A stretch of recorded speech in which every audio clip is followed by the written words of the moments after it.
اور جو پیسے بچتے اسے اٹھا کر رکھا، یہ اللہ کے گھر کے لیے ہوں گے، اور کہتے کہ ہر جمعہ آتا جھولیوں میں ڈال دیتا۔ ایک وقت ایسا آیا بیت اللہ کی چادر پکڑ کے رو رہا تھا، یا اللہ جھولیوں میں یہاں ڈالا، سنے تیرے گھر میں اٹھا لیا،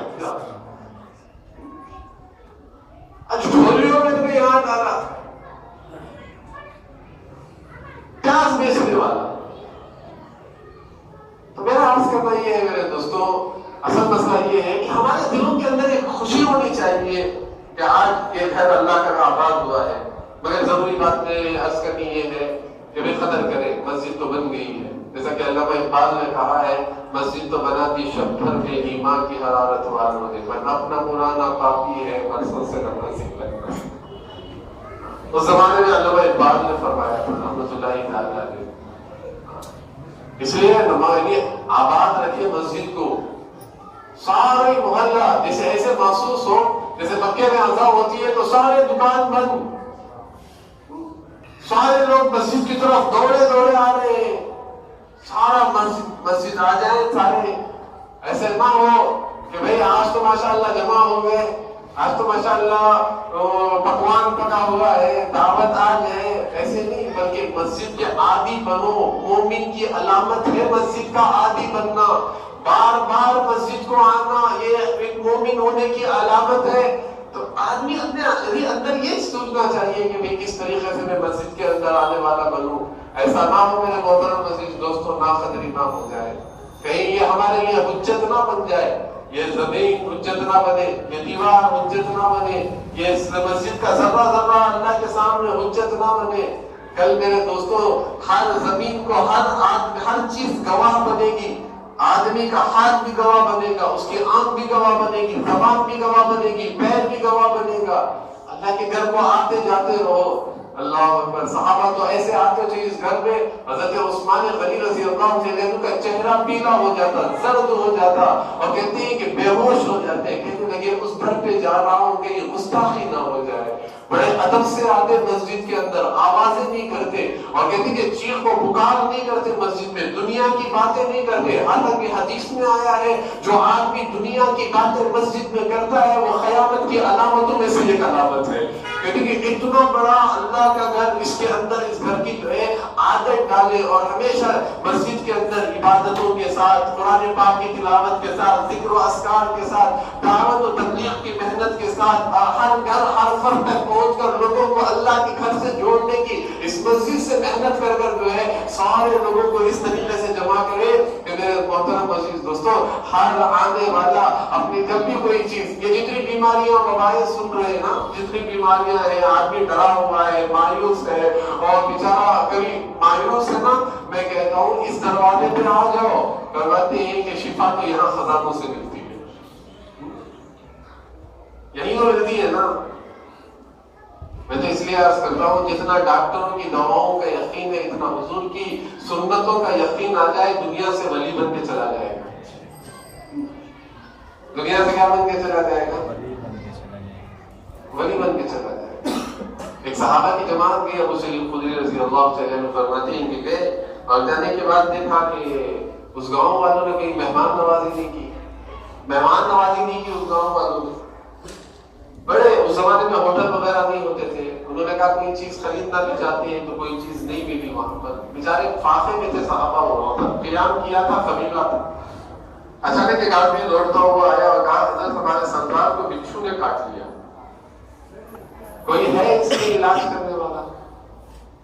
ہے کوئی علاج کرنے والا؟ علاج کرنے والا، دیکھیے میں آپ سمجھانے کے لیے عرض کر رہا ہوں یہ بات، علاج کرنے والا چلیے لے چلیے اپنے سردار کے پاس۔ ایک صحابی آئے، سامنے کھڑے ہوئے، اس کے سامنے تو کچھ پڑھا، ماشاءاللہ شفا مل گئی، اور اسے دیکھا کہ اس نے پڑھا، مجھے شفا مل گئی۔ 40 بکریاں تھی اس نے ہدیے میں، کتنی بکریاں تھی؟ کتنی تھی؟ 40 بکریاں تھی، وہاں ایک بکری دینے تیار نہیں تھا، صحت مل گئی تو 40 بکریاں تھی، اور 40 بکریوں کو لے کر جو ہے آئے حضور۔ اب دل میں صحابہ کی شک لینا تھا کہ نہیں لینا تھا؟ صحابہ تو ایسے تھے کہ پرندہ سر پہ سے گزرتا تو سوچتے تھے کہ حضور کا اس پر کیا عمل تھا، اپنے جیب سے نہیں بولا کرتے تھے۔ دیکھتے تھے کہ حضور کا اس پہ کیا عمل تھا. ہاں آئے حضور کے سامنے کہا یا رسول اللہ یہ 40 بکریاں. ایسا ہوا سارا قصہ سنایا. زہر چڑھا تھا, ہم نے یہ پڑھا شفا ہو گئی, اس نے 40 بکریاں دی. حضور پاک صلی اللہ علیہ وسلم نے فرمایا کیا پڑھا؟ کہا یا رسول اللہ سورہ فاتحہ پڑھا. کیا پڑھا؟ یا رسول اللہ میں نے سورہ فاتحہ پڑھا. تو حضور نے فرمایا 20 میری 20 تمہاری, کیونکہ میں نے سورہ فاتحہ تمہیں سکھایا ہے. حضور کبھی مذاق بھی کر لیا کرتے تھے صحابہ. یہ پیار تھا حضور کا صحابہ سے. یہ تو ایسے جملہ ہاں کتنی مرتبہ آؤ گے مسجد میں, کتنی مرتبہ سورہ فاتحہ پڑھو گے, آئے گی بیماری. ہاں اسی لیے تو کہتے ہیں نا بھوک لگتی تو صحابہ مسجد کو آتے. کیا رسول اللہ بھوک نہیں. تو میرا عرض کرنا یہ ہے نا قدری نہ ہو میرے دوستوں. یہ سارا مجمع ارادہ کرو کہ انشاءاللہ اپنی موت تک نماز پڑھو. ذرا ہاتھ اٹھاؤ دیکھیں گے. ارے ایسے نہیں ہاتھ اٹھانا بھائی, دل سے اٹھاؤ. دیکھ رہا ہے اللہ, ایسے نمازیں پڑھو 5 وقت کی کہ اللہ تبارک و تعالیٰ آپ سے راضی ہو جائے. انشاءاللہ اس جگہ سے آپ کے مسئلے حل ہوں گے. جتنا بھی مسئلہ آ جائے, آج جا رہے ہو کورٹوں میں کچہریوں میں جا کے کھڑے ہوئے ہو, کاش یہاں آ جاتے. اللہ دل تیرے ہاتھ میں ہے. میرے بچے میرے شوہر, اللہ میرے بچے کے شوہر کے دل کو بدل دے. اللہ بدل لیں گے نہیں, بولو بھائی بدلیں گے نہیں بدلیں گے. ارے آپ دنیا کے پاس جا رہے ہیں, انصاف کی جگہوں پہ جا رہے ہیں, فلاں جگہ جا رہے ہیں, کم سے کم اس مسجد میں آتے. تمہارا مسئلہ تو یہاں اللہ حل فرمائے گا. تو بہرکیف میں عرض کرنا چاہ رہا ہوں نا قدری نہ کرو میرے دوستوں. ایک زمانہ تھا مسجد بڑی شاندار بنی, ایک مسجد ہے مسجد قرطبہ. علامہ قرطبی رحمۃ اللہ تعالیٰ علیہ جس مسجد کے اندر درس دیا کرتے تھے, ایک موقع پر جو ہے ان کے سامنے ہزاروں کا مجموعہ ہوتا تھا. اور ایسی مسجد بنی ہوئی ہے مسجد قرطبہ کہ جس کے ممبر سے لے کر دروازے تک کہتے سارا قرآن لکھا گیا ہے. 3 لاکھ آدمی نماز پڑھ سکتے ہیں. جب اندازہ لگاؤ کہ کتنی بڑی مسجد ہوگی, 3 لاکھ آدمی نماز پڑھ سکتے ہیں. کہتے ہیں میرے دوستوں 400 سال گزر گئے اب تک اذان نہیں ہوئی. کتنے سال گزر گئے؟ 400 سال گزر گئے اذان نہیں. ایک اللہ والے گزرے وہاں پر, دل چاہا نماز پڑھنے کے لیے. لوگوں نے کہا جوتے پہن کے جاؤ, باہر نہ رکھو جوتے. کسی کا دل کرے گا مسجد میں جوتے پہن کر جانے کے لیے درد کے ساتھ. اور کرسیاں ڈالی ہوئی ہے, ایک 2 پتلے کھڑا کیے ہیں, ایک حضرت مریم سمجھ کر, ایک حضرت عیسیٰ سمجھ کر. اس کے اوپر یہ نشان لگایا ہوا ہے, اس کے سامنے موم بتیاں رکھی ہوئی ہے, اور سارے ٹیبل پڑے ہوئے ہیں. ہر اتوار ایک بہت ہنگامہ ہوتا ہے, جوتے پہن کے جا رہے, سارا قرآن لکھا ہوا ہے. 400 سال سے وہ مسجد ترس رہی ہے کہ کوئی آئے مجھے اذان دے اذان دے اذان دے. بتاؤ میرے دوستوں کہیں ایسا نہ ہو ابھی تو تھوڑی دیر کا تھوڑے حالات آئے, بیت اللہ کا طواف چھوٹ گیا. ہاں چھوٹا نہیں چھوٹا, تھوڑا مسجد نبوی کے دروازے بند ہو گئے. آج بھی دیکھو کیا حالات ہیں. یہ سب ہماری ناقدری ہے, ہمارے گناہوں کا سبب ہے. ابھی ہم نے استغفار نہیں کیا, ابھی ہم نے توبہ نہیں کی, ابھی ہم نے اللہ سے اپنے رب سے اپنے اللہ کو نہیں منوایا. ہم نے اگر منوا لیتے تو یہ دن نہ آتے, یہ دن آتے. حضرت علی جا رہے تھے, ہمارے بڑے مولوی صاحب اللہ ان کی عمر میں برکت عطا فرمائے. سارے ہم دعا کرو اللہ ان کو صحت عطا فرمائے, شفا عطا فرمائے, شفا عاجلہ دائمہ مستمر عطا فرمائے. بار بار عرض کرتے ہیں وہ حضرت ایک مرتبہ فرمایا تھا ویکوٹے کے اندر, حضرت نے کہا تھا حضرت علی رضی اللہ تعالیٰ عنہ گھوڑے پہ جا رہے تھے, ٹھوکر لگی گھوڑے کو, تو گھوڑے کو ٹھوکر لگی تو گھوڑے پہ سے اتر گئے. پیشانی میں ہاتھ پھیرا اور پھیرتے پھیرتے کہنے لگے گھوڑے تیرا قصور نہیں ہے, علی کی غلطی سے تجھے ٹھوکر لگی. یہ جتنی ساری چیزیں ہیں وہ ہماری وجہ سے ہوتی ہیں. اگر ہم اللہ کے گھر کو آنے والے بنتے, قدر کرنے والے بنتے, تو میرے دوستوں کیا ایسے دن دیکھنا پڑتا, ایسی چیزیں آنے پڑتی. حضرت عمر رضی اللہ تعالیٰ عنہ فرماتے ہیں تمہارے گناہوں سے اللہ زمین کی برکتیں چھین لیتے ہیں, تمہارے دلوں کا سکون چھین لیتے ہیں, عبادتوں کی لذت ختم ہو جاتی ہے, عبادتوں کا مزہ ختم ہو جاتا ہے.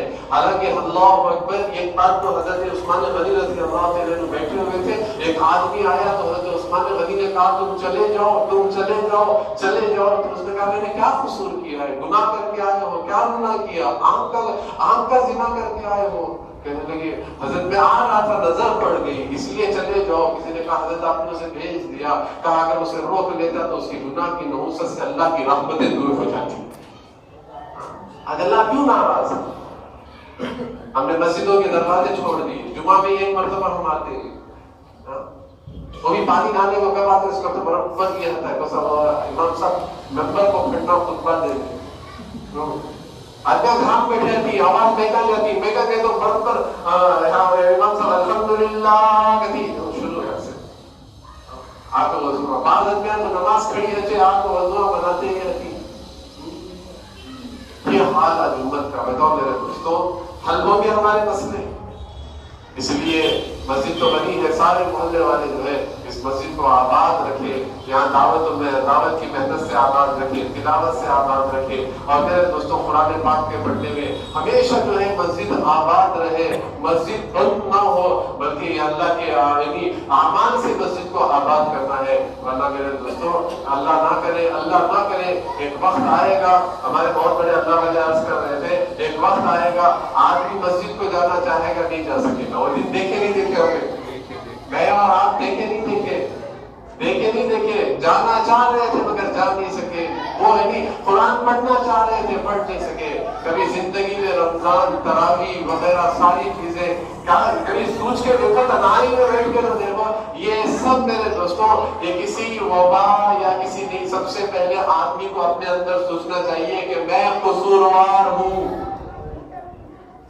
آج سے ارادہ کرو مسجد تعمیر ہوئی ہے انشاءاللہ میں بہترین انداز سے جو ہے اس اللہ کے گھر کو انشاءاللہ آباد رکھوں گا. خود سے آئے, بچوں کو لے کر آئے. حتیٰ کہ حدیث میں آتا ہے 10 سال کی عمر کی ہو جائے, انگلی پہلے 7 سال کی عمر کے بچے کو انگلی پکڑ کے آئے, 10 سال ہو تو پٹائی کر کے مسجد کو بچوں کو مسجد کا عادی بنائے. اور میرے محترم دوستوں اللہ آپ کو جزائے خیر دے. 5 منٹ بات کر کے اپنی بات ختم کر دیتا ہوں. اللہ آپ حضرات کو جزائے خیر عطا فرمائے. آپ نے اس مسجد کے لیے